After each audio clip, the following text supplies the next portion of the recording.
Assalomu alaykum xonimlar, bugun sizlarga qo'rmali qo'rma tayyorlashni o'rgatmoqchiman. Buningga qo'rmasi uchun kerakli material: go'sht, piyoz, to'qqiz muz, pomidor, zencevil, samsak. O'rnash uchun un, tuz, xamirturush, issiq sut yoki suv. Suv qilsanglar bo'ldi, sut yo'g'asanlar texnik yeyishlik ham yumshoq chiqadi. Oldi bilan o'rma xamirini tayyorlaymiz. Issiq sut yoki suvni quyib, oz-ozin bo'sh xamir yo'g'amiz.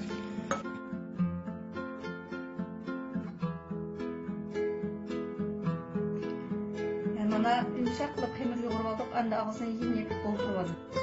Mana xamirimiz tayyor bo'ldi. Endi o'rnimizni tayyorlaymiz.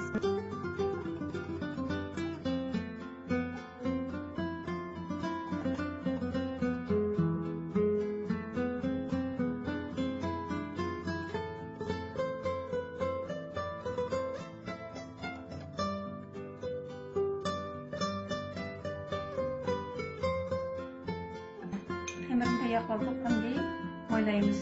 Bo'sh moylab qo'ysanlar chaplashib qoldi. Shunday kerak moylaymiz. Moylab bo'lgandan keyin buni qatlab cho'q bilan besib chiqaramiz. Mana yana bir besib, yana bir besib, yana bir besib chiqaramiz. Anandan keyin alqatlarni chaplashtirib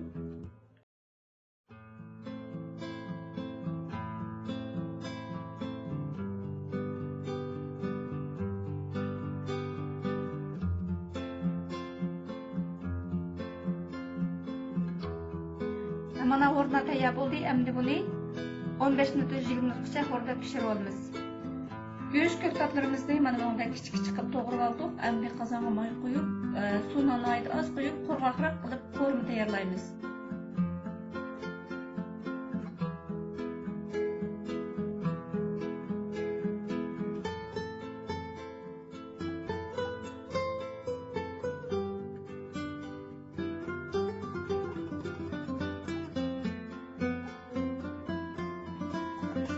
Mana qo'rmali qo'rmamiz tayyor bo'ldi. Mehmonlarga chiqsak nima aytib chiqadi. Sonlarni yeyishga, bolalarni yeyishga nima aytib keldi.